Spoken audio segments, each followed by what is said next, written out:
कैसे आप लोग। और मैं डॉक्टर राज आज करंट अफेयर्स के अगले चरण में बात कर रहा हूं next generation internet 3.0। Next generation internet web 3.0। Next generation internet web 3.0।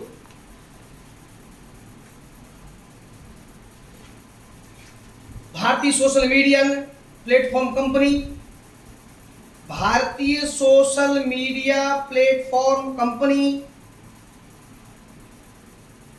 चिंगारी ने अपनी विषय वस्तु निर्माताओं के लिए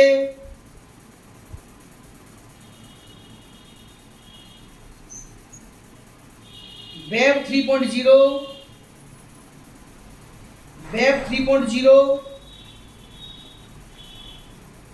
मॉडल का उपयोग करना प्रारंभ कर दिया है।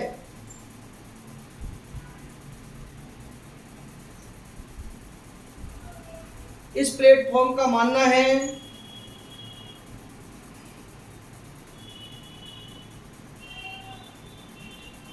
कि इससे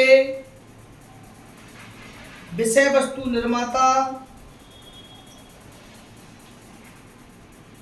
अधिक मौलिक एवं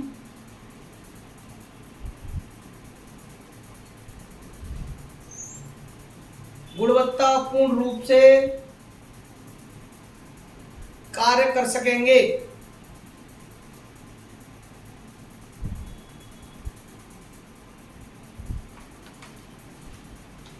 वेब यानी वर्ल्ड वाइड वेब WWW, इसके बारे में पूरी जानकारी मैं आपको देता हूं आज। WWW का विकास, वर्ल्ड वाइड वेब का विकास। पहला पॉइंट, WWW को टिम बर्नर्स ली द्वारा, बर्नर्स नापेरा सापेरा, ली द्वारा 1989 में यूरोपीय नाभिकीय अनुसंधान संगठन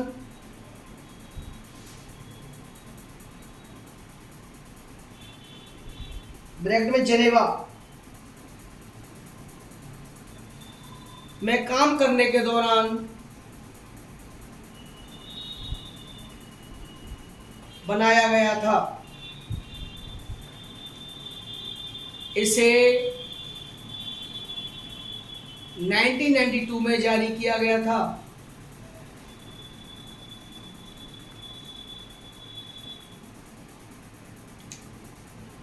WWW परस्पर जुड़े हाइपरटेक्स्ट दस्तावेजों को इंटरनेट द्वारा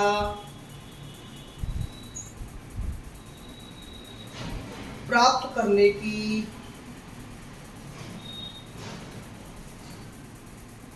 प्रणाली है।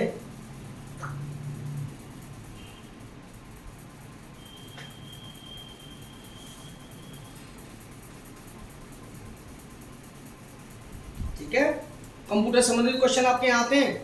अरे है क्या पूरी इसकी जानकारी। नंबर 2 पॉइंट, वेब ब्राउजर की सहायता से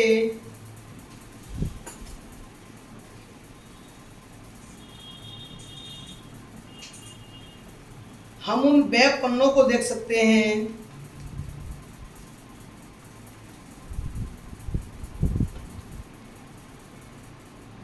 जिनमें टेक्स्ट, छवि,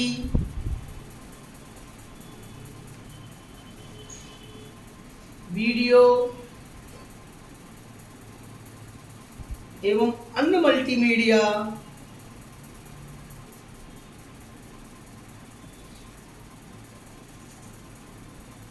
होते हैं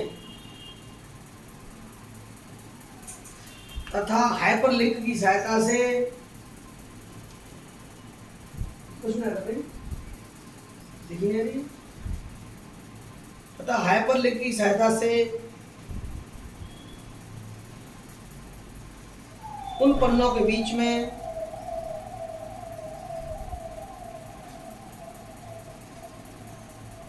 आवागमन कर सकते हैं।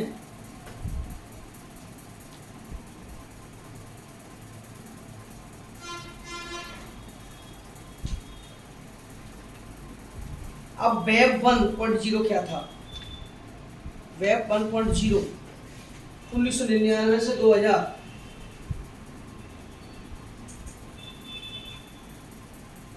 इसे www की पहली पीढ़ी माना जाता है।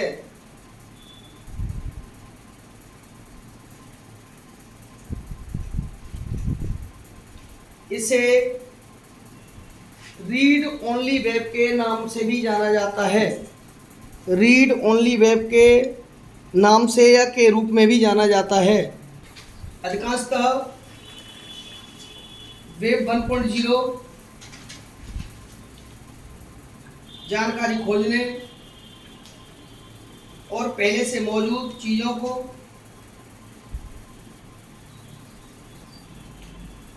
पढ़ने तक ही सीमित था। जानकारी खोजने और पहले से मौजूद चीज़ों को पढ़ने तक ही सीमित था। वेब 2.0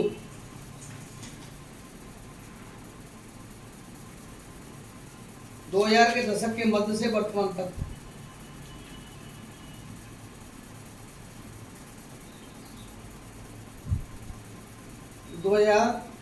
के दशक के मध्य से वर्तमान तक इस चरण में वर्ड www को इंटरैक्टिव बनाया गया। इंटरैक्टिव बनाया गया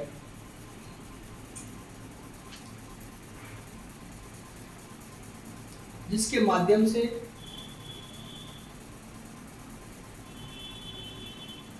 आभासी जगत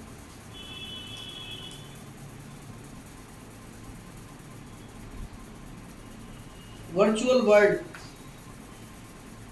PIRTUAL वर्चुअल वर्ल्ड में स्थित विषय वस्तु को एक मनुष्य पढ़ सकता था।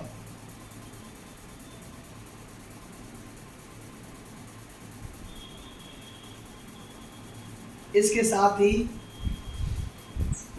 अपने विचारों को लिख भी सकता था।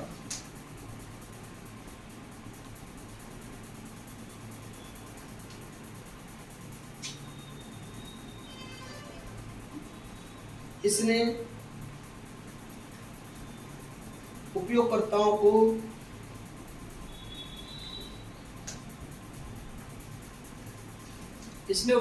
को सामाजिक नेटवर्क देखो मैं बीच में नहीं पढ़ रहा ब्लॉग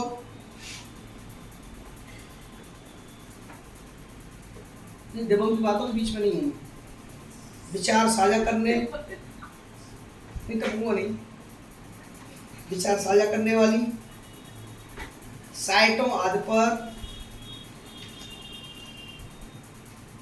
सामग्री निर्माण में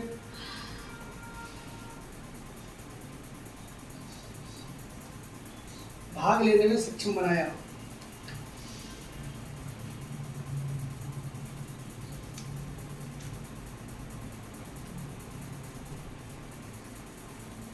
अब वेब 3.0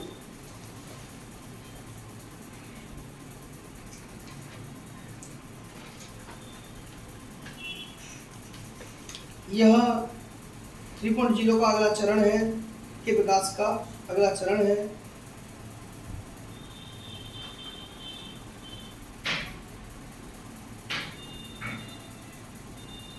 इस चरण में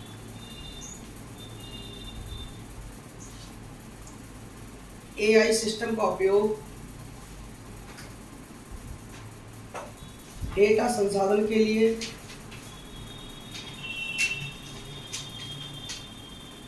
व्यापक पैमाने पर किया जाएगा।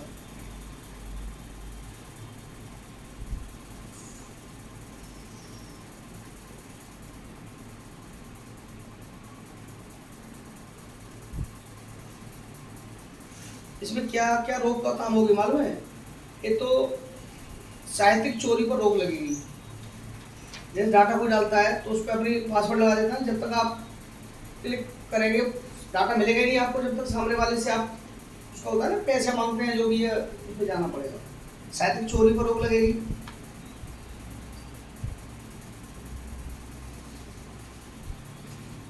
मूल सामग्री को कॉपी करना आदि।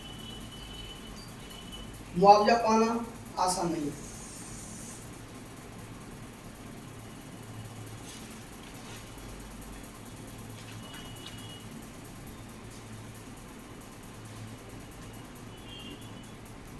अगला है चुनाव कानून संशोधन विधेयक 2021।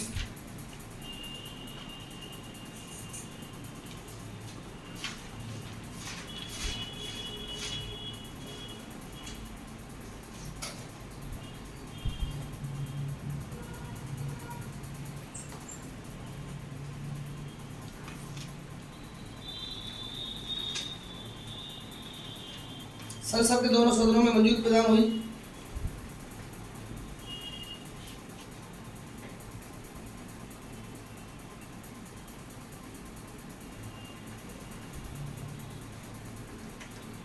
इस विधेयक के माध्यम से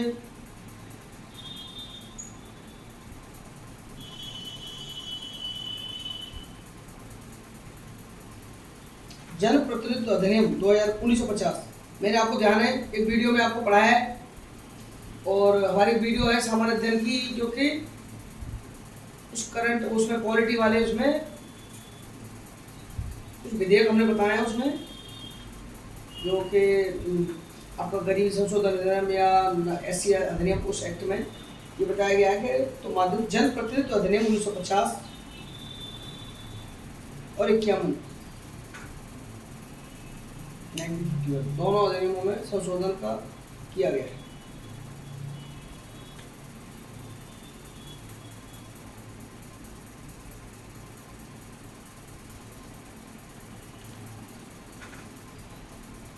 अब देखिए इसमें प्रावधान क्या किया गया।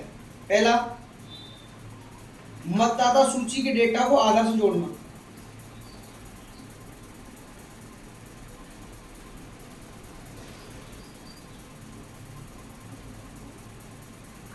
डेटा को आधार से जोड़ना। तो कोई व्यक्ति जैसे मतदाता सूची है कि हाँ गांव का है तो उस हिसाब से वहां रह रहा है तो वोट वहां डाल सकता है, यह अलाउड होगा, समझ गए? लेकिन ये नहीं कि गांव का वोट गांव डाले आया यहाँ डाले, इस टाइप से वो गड़बड़ नहीं। दूसरा, मतदाता सूची में नामांकन के लिए योग्यता तिथि।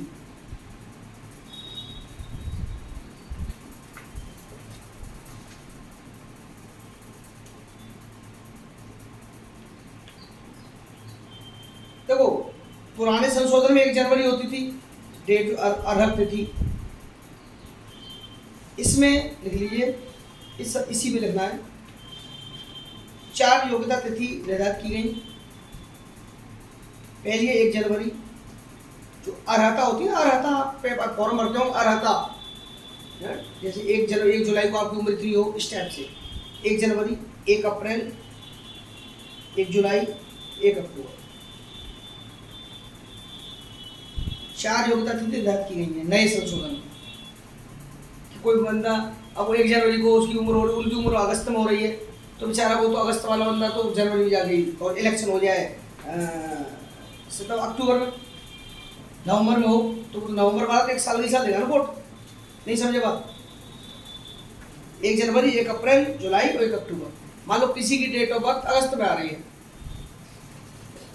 तो वो तो अगस्त वाला बंदा ठीक है, अगस्त तक तो उसकी अर्हता तिथि नहीं है, 21 साल 18 साल 18 साल उम्र होना, तो अक्टूबर वाले 1 अक्टूबर में जब अपना नाम तो ऐड करा सकता है वो, समझिए? किसी की अक्टूबर है, किसी की मान लो वो है अप्रैल मार्च है, तो मार्च वाला जुलाई में करा देगा, और इलेक्शन अगस्त में होना है, तो उसका नाम इलेक्शन में आता जाएगा ना, वोट डाल सकता है ना पावर, इसीलिए 4 डेट फिक्स कर दी गई।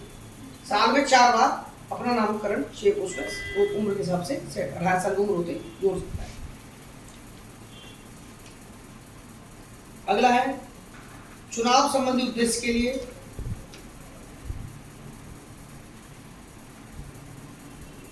परिसरों का अधिग्रहण।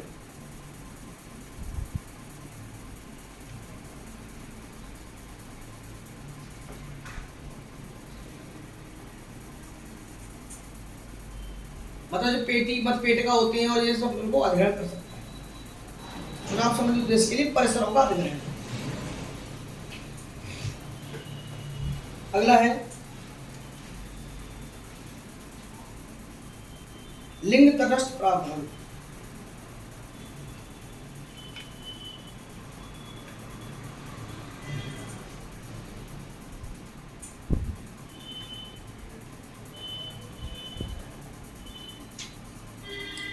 पहले क्या था, सशस्त्र बल के सदस्य भारत के बाहर तैनात केंद्रीय कर्मचारी उनकी पत्नियों को पत्नी बोला जाता था, अब पत्नी नहीं बोला जाएगा, जीवन साथी बोला जाएगा।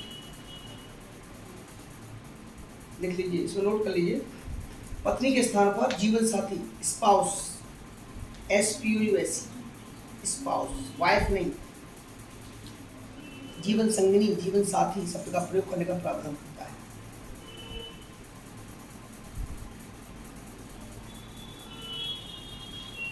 और ये भी कहा गया है कि सेवा योग्यता वाली महिला कर्मी है तो उनके पति वहां नौकरी कर रही, वहां उनके पति भी वोट डाल सकते हैं। कर्मियों के पति भी क्षेत्र में मतलब मतदान कर सकेंगे। अब वो नहीं है कि पति है पत्नी है तो वोट न डाल पाएंगे, पहले ऐसा होता था। अब पत्नी कहा जाता तब जीवन साथी होता है, स्पाउस। वाइफ पत्नी होती है, स्पाउस होता है जीवन संगिनी, जीवन साथी।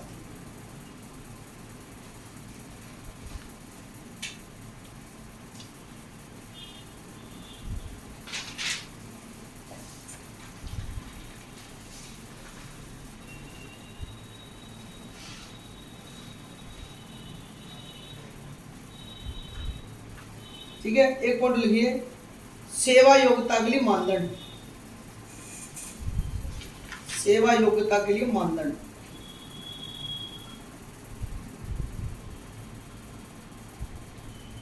आप देखा होगा वोट पढ़ते हैं तो पोस्टिंग होती है ना, तो वोट डालते हैं उस टाइप से, तो उसमें क्या मानदंड है। अब उसमें मानदंड क्या रखा गया है, अब से तो मानदंड क्या है, मतलब 1950 की धारा 20 की उपधारा 8 के प्रावधान के अनुसार, मतलब जनप्रतिनिधि अधिनियम 1950 की धारा 20 की उपधारा 8 के प्रावधान के अनुसार सेवा योग्यता का अर्थ है। धारा 20 की उपधारा 8 के प्रावधान के अनुसार सेवा योग्यता का अर्थ है।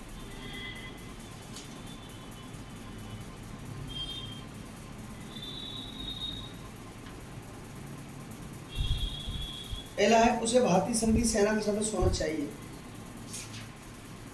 उसे भारतीय संघ की सेना का सदस्य होना चाहिए। उनके लिए मालूम बैलेट बॉक्स वोट पड़ते हैं पहले ही।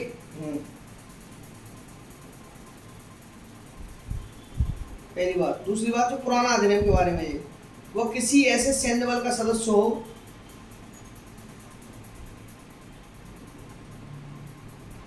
जिस पर सेना अधिनियम 1950 के प्रावधान लागू होते हैं।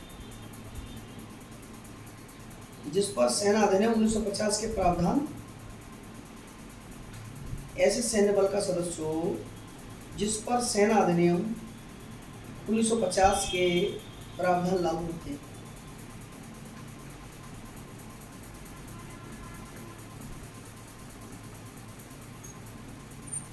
एक व्यक्ति जो भारत सरकार के तहत कार्यरत है, एक व्यक्ति जो भारत सरकार के तहत कार्यरत है परंतु भारत के बाहर उसकी पोस्टिंग है।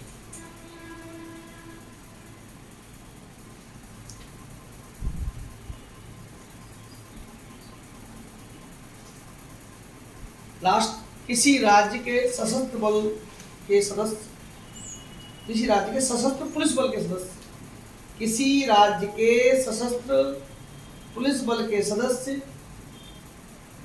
जिनकी सेवा उस राज्य के बाहर हो। सीबीआई एवं ईडी प्रमुखों के कार्यकाल विस्तार हेतु विधेयक 2021।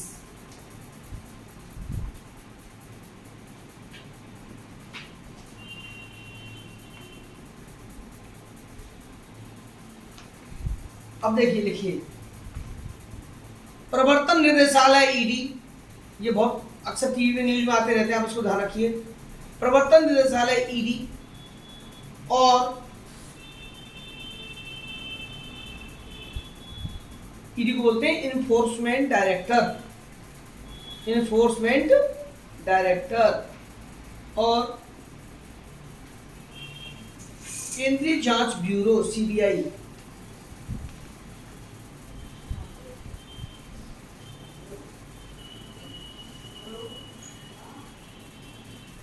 सेंट्रल ब्यूरो ऑफ इन्वेस्टिगेशन के प्रमुखों के कार्यकाल का विस्तार करने के लिए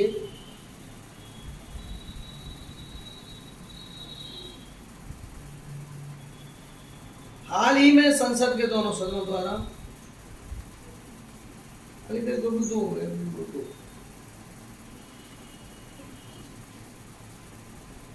केंद्रीय सतर्कता आयोग संशोधन विधेयक,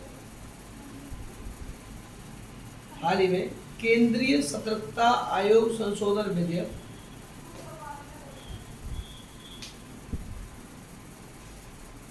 2021 तथा दिल्ली पुलिस स्थापना संशोधन विधेयक 2021 को मंजूरी दी गई।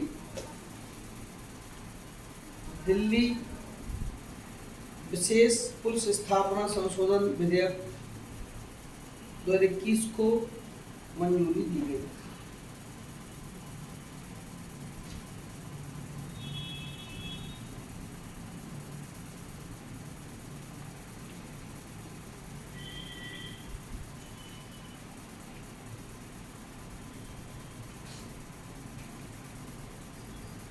अब पहले करेंगे दिल्ली विशेष पुलिस स्थापना संशोधन विधेयक।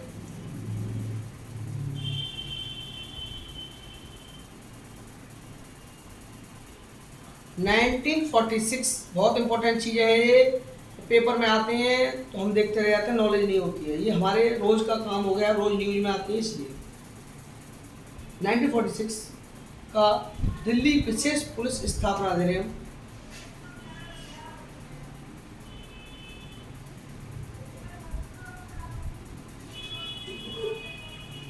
सीबीआई, केंद्रीय जांच ब्यूरो के निदेशक की नियुक्ति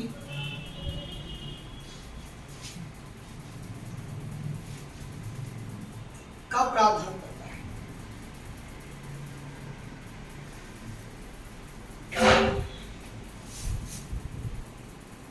अधिनियम के तहत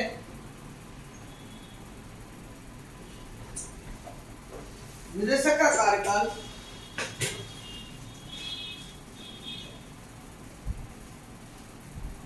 न्यूनतम 2 वर्ष का होता है।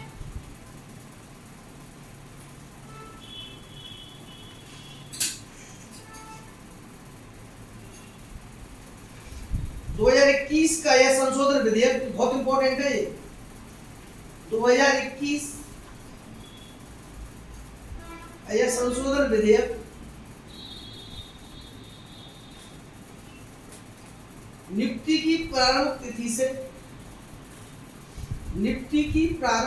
से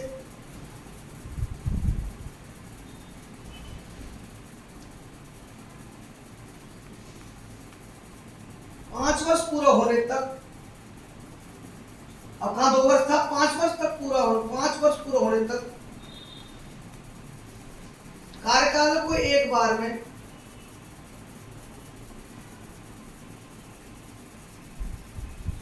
एक वर्ष तक बढ़ाने की अनुमति देता है।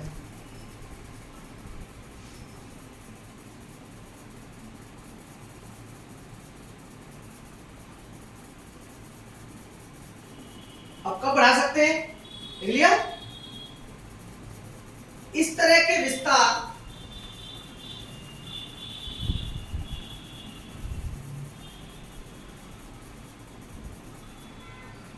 चयन समिति की सिफारिश पर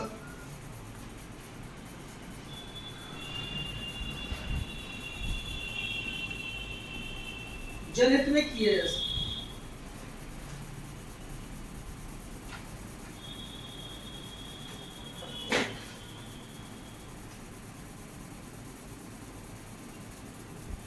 अब लिखेंगे केंद्रीय सतर्कता आयोग सीबीसी संशोधन विधेयक 2021।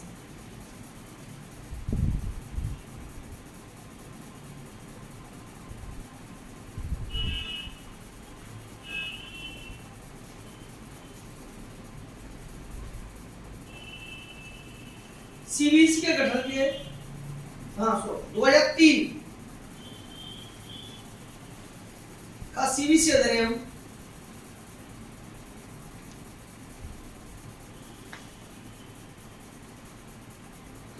का सीबीसी अधिनियम सीबीसी के गठन के साथ साथ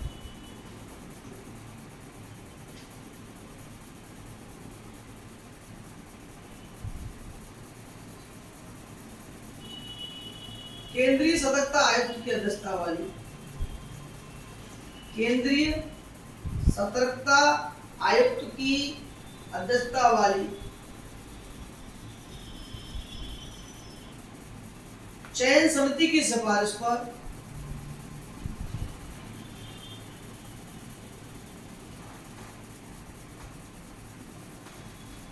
केंद्र सरकार द्वारा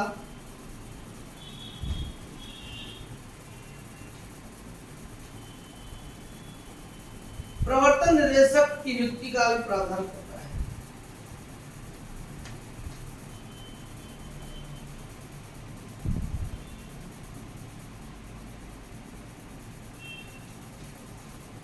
मूल अधिनियम में का कार्यकाल मूल अधिनियम में निदेशक का कार्यकाल मूल अधिनियम में निदेशक का कार्यकाल 2 वर्ष का होता है।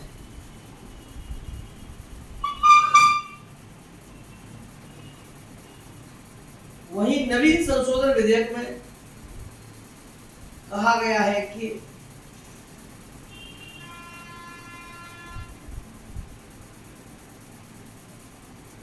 निदेशक का कार्यकाल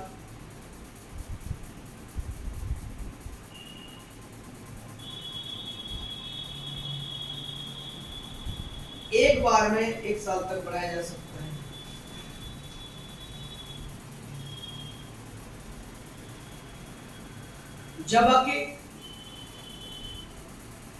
जबकि प्रारंभिक नियुक्ति से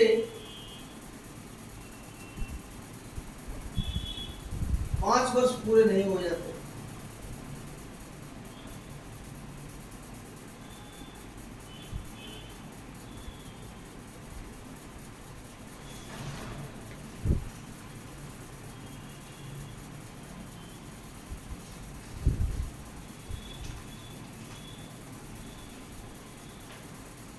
अगला पॉइंट विनीत नारायण बनाम भारत संघवाद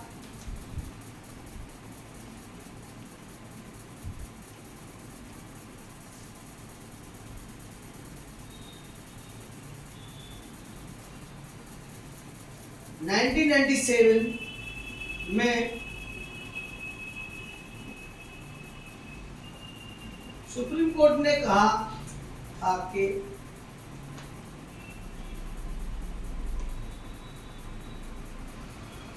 सीबीआई और ईडी के निदेशकों का न्यूनतम कार्यकाल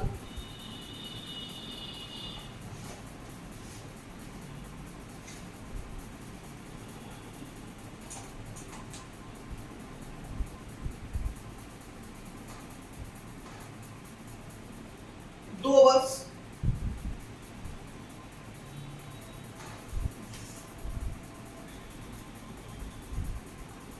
होना चाहिए।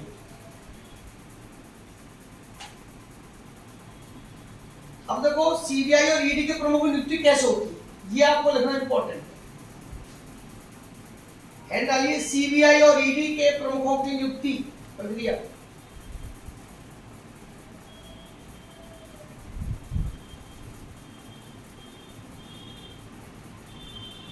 सीबीआई के निदेशक की नियुक्ति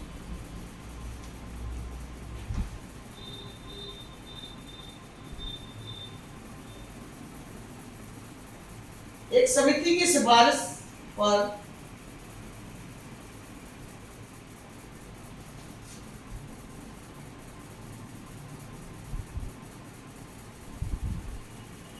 केंद्र सरकार द्वारा की जाती है।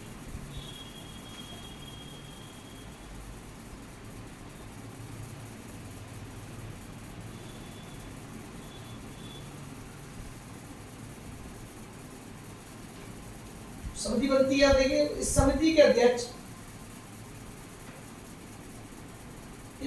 अध्यक्ष स्वयं प्रधानमंत्री होते हैं।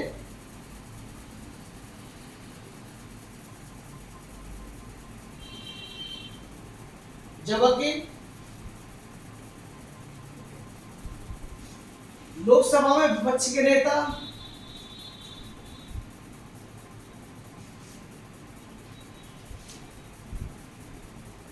और भारत के सीजेआई मुख्य न्यायाधीश चीफ जस्टिस ऑफ इंडिया या उनके द्वारा नामित सुप्रीम कोर्ट के न्यायाधीश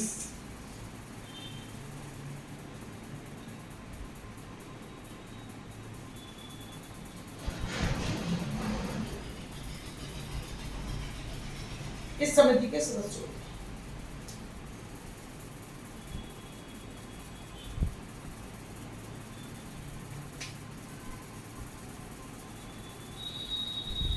अब लिखिए ईडी, केंद्र सरकार द्वारा ईडी की नियुक्ति भी एक समिति की सिफारिश पर की जाती है। केंद्र सरकार द्वारा ईडी की नियुक्ति भी एक समिति की सिफारिश पर की जाती है। इस समिति की अध्यक्षता केंद्रीय सतर्कता आयुक्त करते हैं।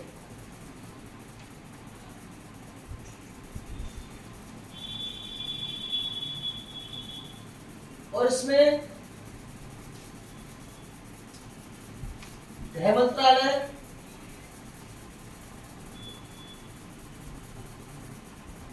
कार्मिक और राजस्व विभाग के सचिव शामिल होते हैं।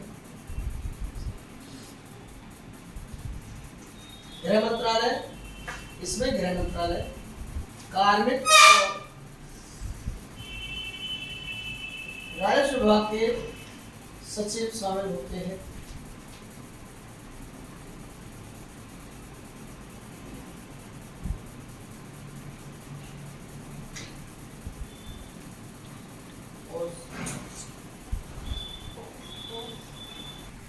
अटल नवाचार मिशन, अटल नवाचार मिशन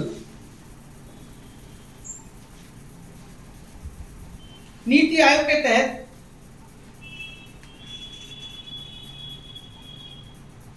अटल नवाचार मिशन AIM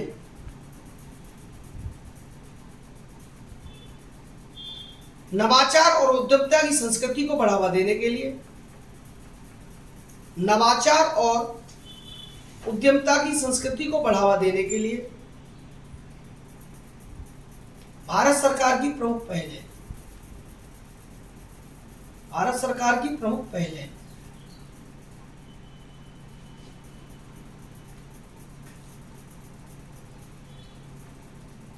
अगला पॉइंट, नेक्स्ट पॉइंट, अटल नवाचार मिशन का लक्ष्य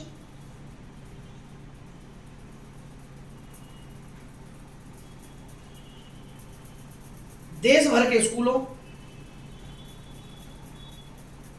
विश्वविद्यालयों,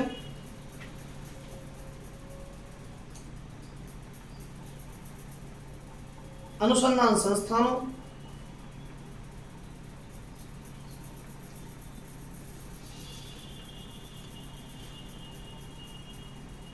सूक्ष्म लघु और मध्यम उद्योगों, सूक्ष्म लघु और मध्यम उद्योगों और उद्योगों में नवाचार,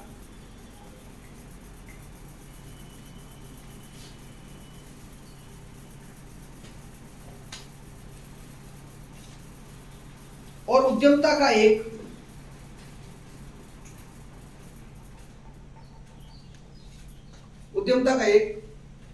वातावरण तैयार करना और उसे बढ़ावा देना है।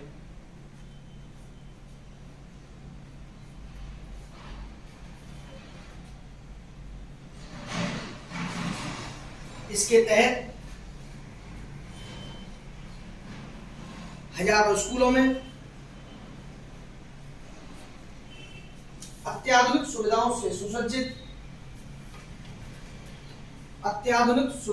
सुसज्जित अटल टिकरिंग लैब स्थापित किए जा रहे हैं। अटल टिकरिंग लैब स्थापित किए जा रहे हैं।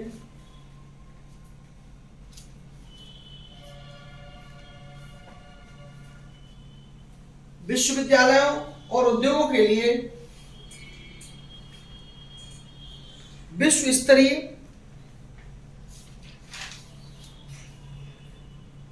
अटल इंक्यूबेशन केंद्र स्थापित किए जा रहे हैं। अटल इंक्यूबेशन केंद्र स्थापित किए जा रहे हैं।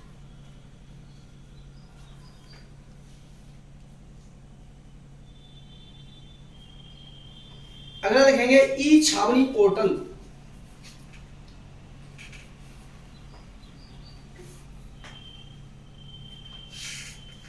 ई छावनी पोर्टल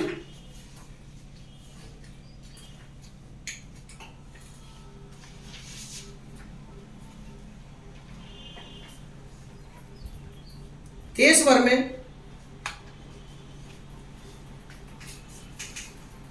62 छावनी बोर्डों के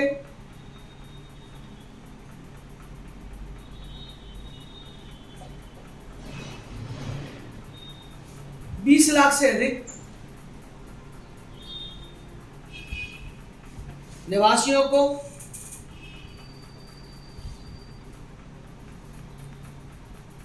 ऑनलाइन नागरिक सेवाएं प्रदान करने के लिए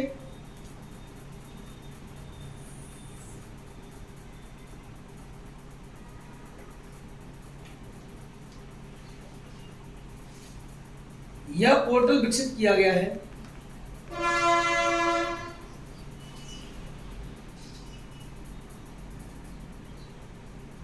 ई छावनी पोर्टल का शुभारंभ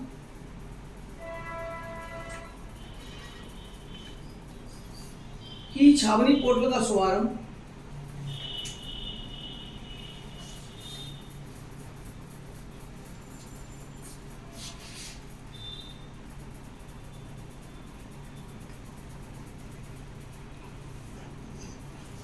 रक्षा मंत्री द्वारा 16 फरवरी 2021 को किया गया।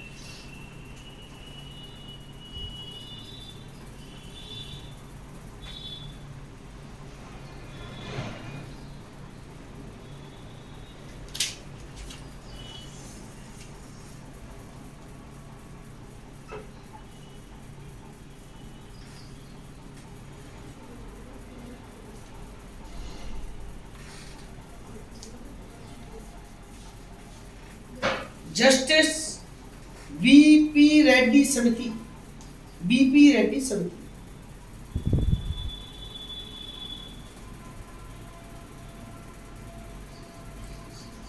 वर्ष 2005 में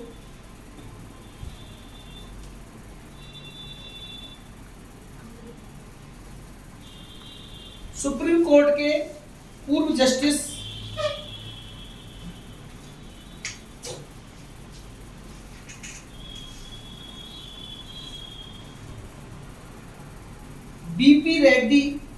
बीपी जीवन रेड्डी की अध्यक्षता वाली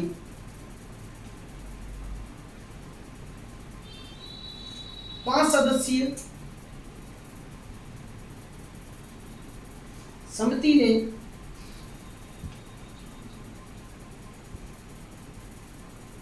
अपनी रिपोर्ट में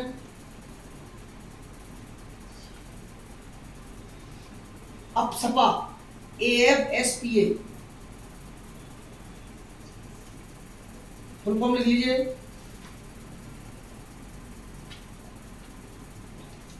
सशस्त्र बल विशेषाधिकार अधिनियम,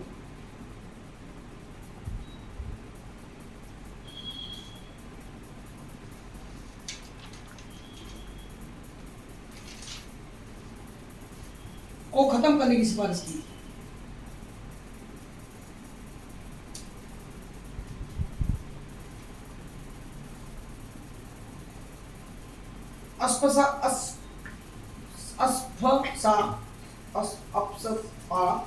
देखो AFSPA, हाँ अपसपा 1958 का कानून है।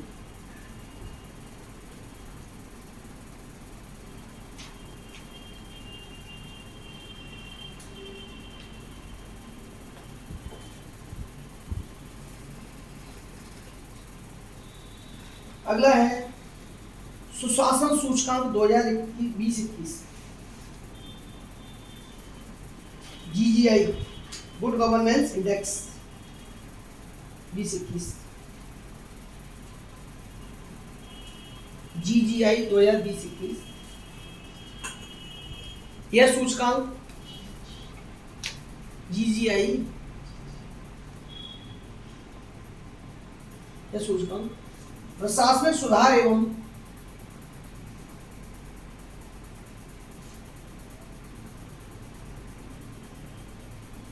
लोक शिकायत विभाग द्वारा यानी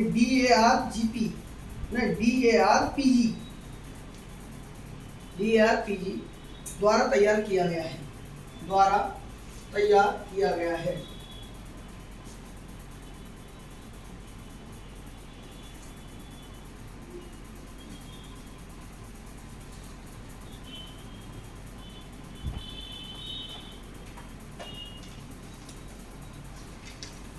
इस सूचकांक में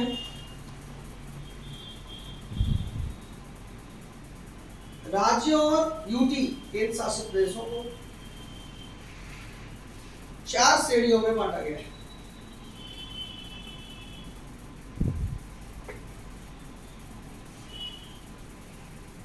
समूह ए के राज्य, समूह बी के राज्य,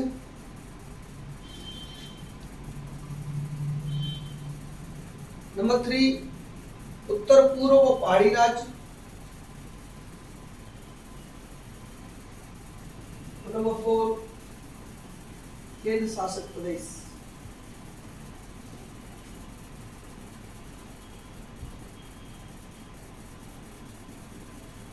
जीजीआई के ढांचे में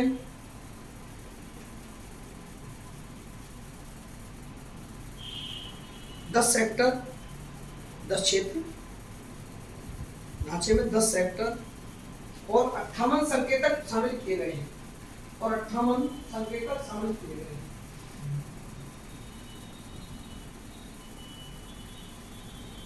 और 58 संकेतक शामिल किए गए हैं। 10 क्षेत्र लिख लीजिए, इंपॉर्टेंट है ये। नंबर 1 कृषि और संबद्ध क्षेत्र,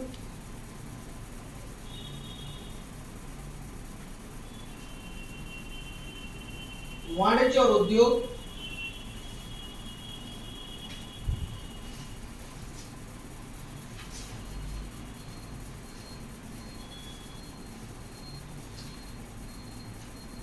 नंबर 3 मानव संसाधन विकास, मानव संसाधन विकास,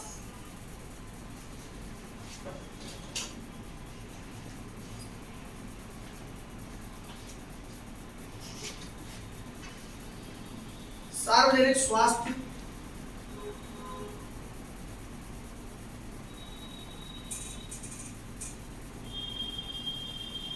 सार्वजनिक बुनियादी ढांचा और उपयोगिताएं, सार्वजनिक बुनियादी ढांचा और उपयोगिताएं,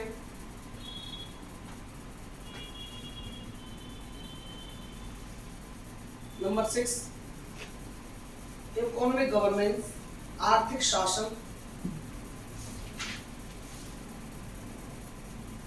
समाज कल्याण और विकास,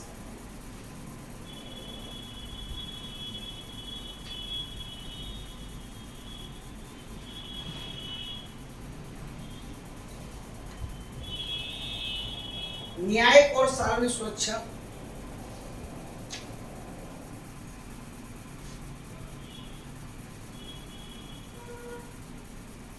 पर्यावरण और नंबर 10वां है नागरिक केंद्रित शासन।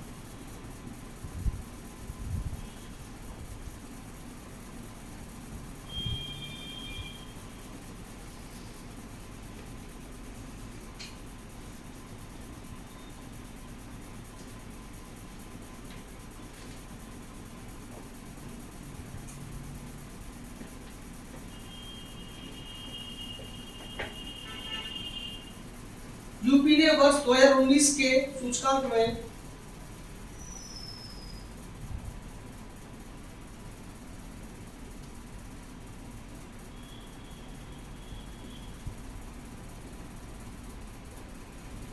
किए गए प्रदर्शन की तुलना में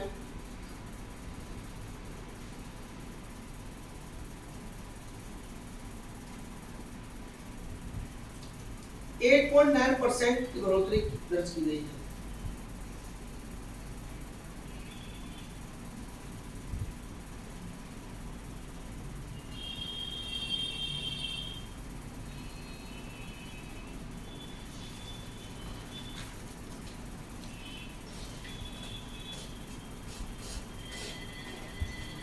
इसका एक चार्ट है, मैं आपको दे दूंगा, जीजीआई का।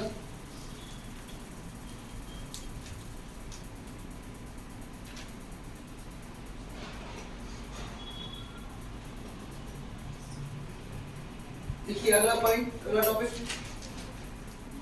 ऑनलाइन विवाद समाधान पर, ऑनलाइन विवाद समाधान पर नीति आयोग की रिपोर्ट।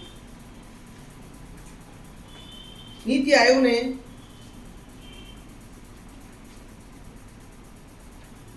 विवाद से बचने,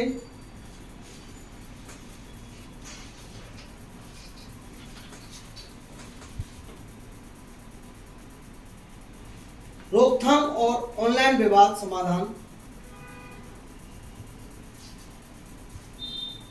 के लिए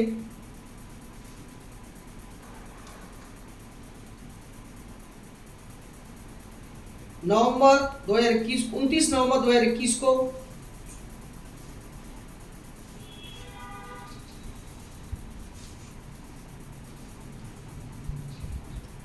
designing the future of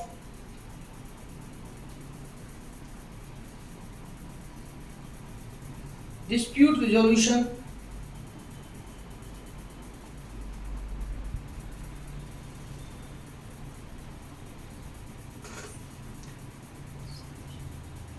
colon the ODR policy plan for India, the ODR policy plan for India नामक रिपोर्ट जारी की।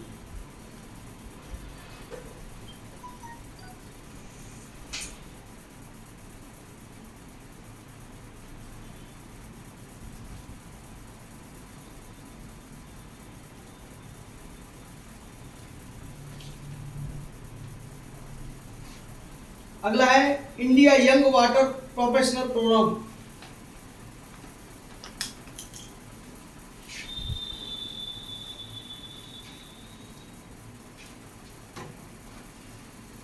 India young water professional programme का पहला संस्करण 29 नवंबर 2021 को लॉन्च किया गया। 29 नवंबर 2021 को लॉन्च किया गया।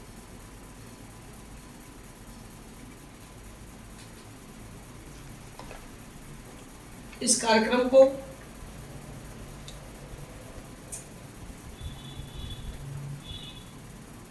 जल संसाधन,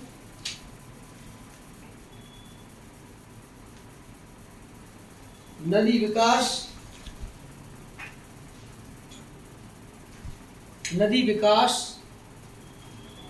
और गंगा संरक्षण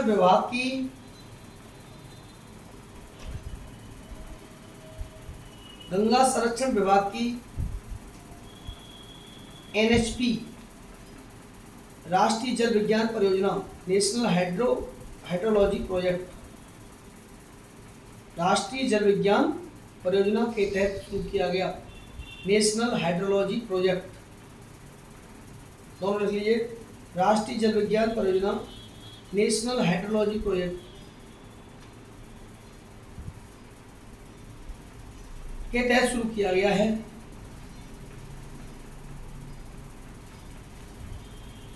कार्यक्रम लैंगिक समानता और विविधता पर भी ध्यान केंद्रित करता है।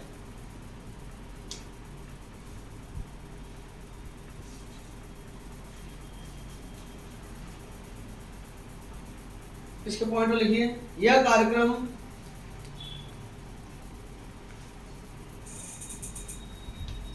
Engaged training and learning model, engaged engage जानते हैं, एंगेज समझ गए, engage training and learning model पर केंद्रित है तथा यह ऑस्ट्रेलियाई वाटर पार्टनरशिप पर समर्थित है।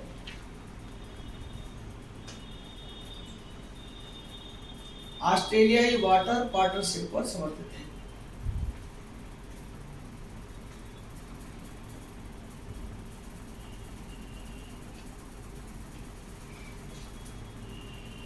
अगला पॉइंट, इस कार्यक्रम का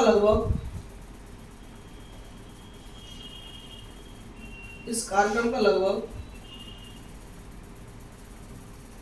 70% सिचुएशन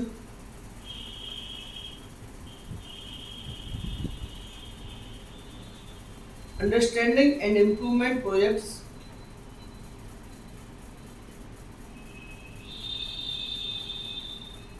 के माध्यम से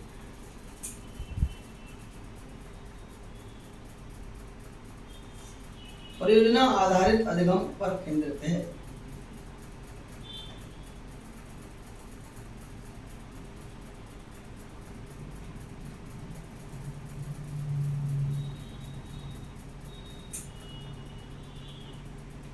अब हेडिंग डालेंगे, राष्ट्रीय जल विज्ञान परियोजना क्या है।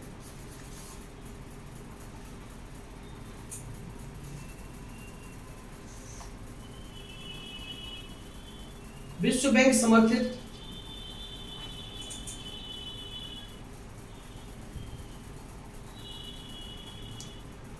राष्ट्रीय जल विज्ञान परियोजना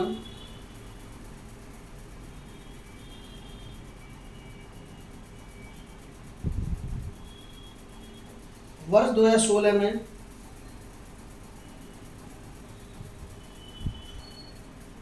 केंद्रीय क्षेत्र की योजना के रूप में शुरू की गई थी।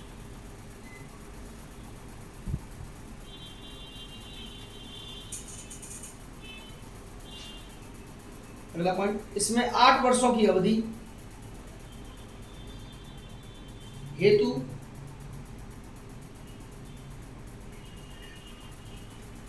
$3680 करोड़ रुपए के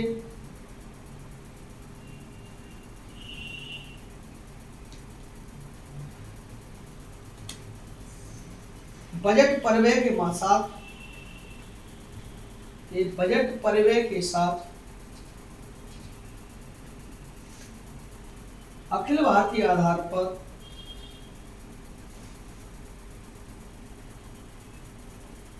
कार्यान्वयन एजेंसियों को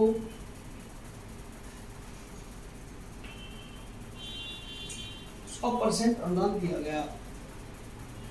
100% अनुदान, कार्यान्वयन एजेंसियों को 100% अनुदान दिया गया। इस परियोजना का उद्देश्य लिख लीजिए, जल संसाधनों की जानकारी की सीमा,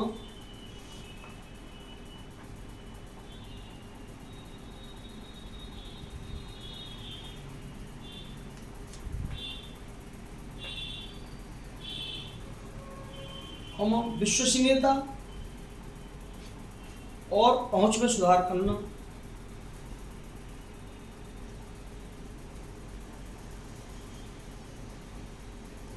और भारत में लक्षित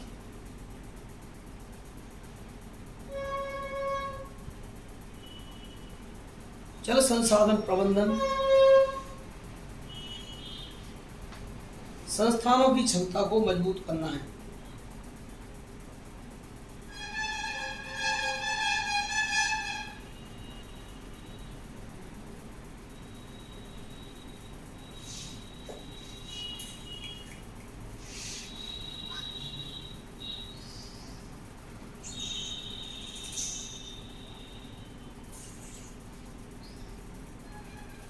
अगला है श्रेष्ठ योजना।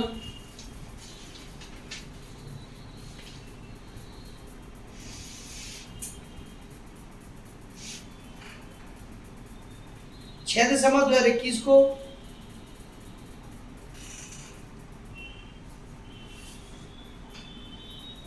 महापरिनिर्वाण दिवस के अवसर पर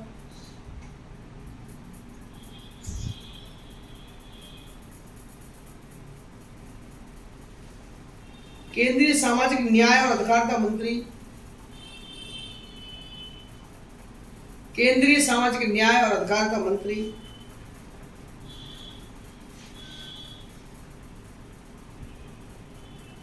ने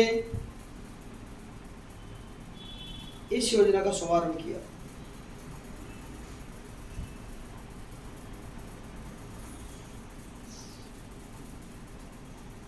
श्रेष्ठ योजना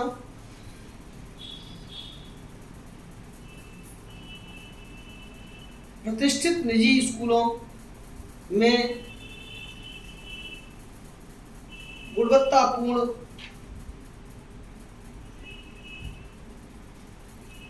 आवासीय शिक्षा प्रदान करने, गुणवत्तापूर्ण आवासीय शिक्षा प्रदान करके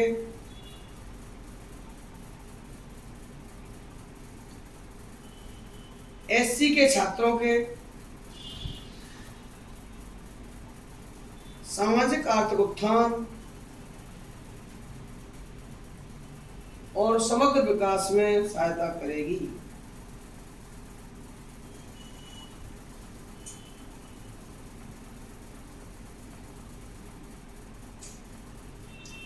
अगले 5 वर्षों में मंत्रालय ने लगभग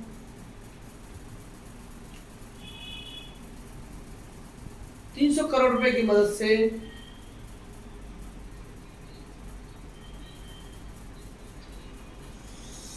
एससी के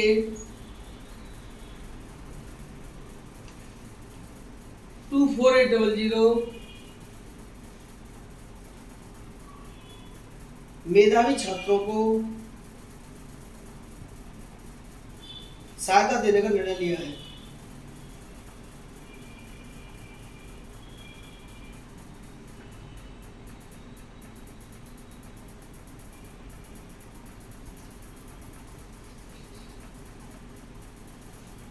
इसमें 9 से 12वीं तक गुणवत्तापूर्ण आवासीय शिक्षा प्रदान की गई।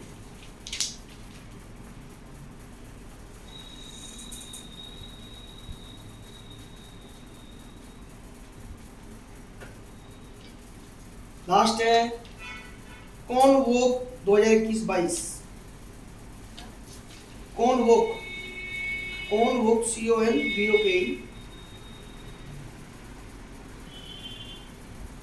नीति आयोग ने, ये क्वेश्चन आते नीति आयोग के, नीति आयोग ने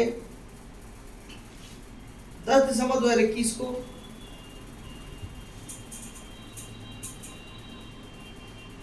भारतीय एंटरप्राइजेज की परोपकारी शाखा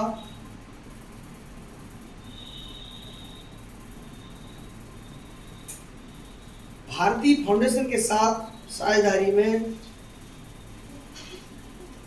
भारतीय एंटरप्राइज की परोपकारी शाखा भारतीय फाउंडेशन के साथ साझेदारी में कॉन्वोक 21-22 की शुरुआत की।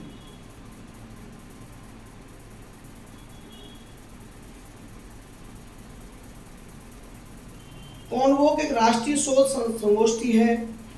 कॉन्वोक एक राष्ट्रीय शोध संगोष्ठी है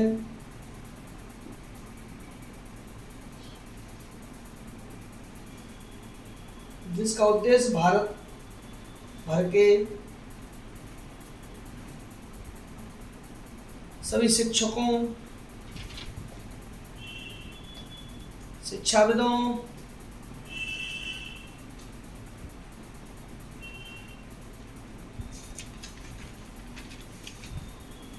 स्कूल के प्रमुखों,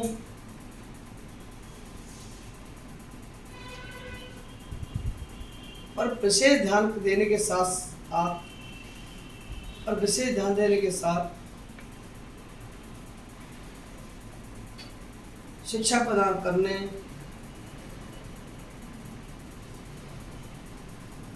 और इसकी गुणवत्ता को मजबूत करने में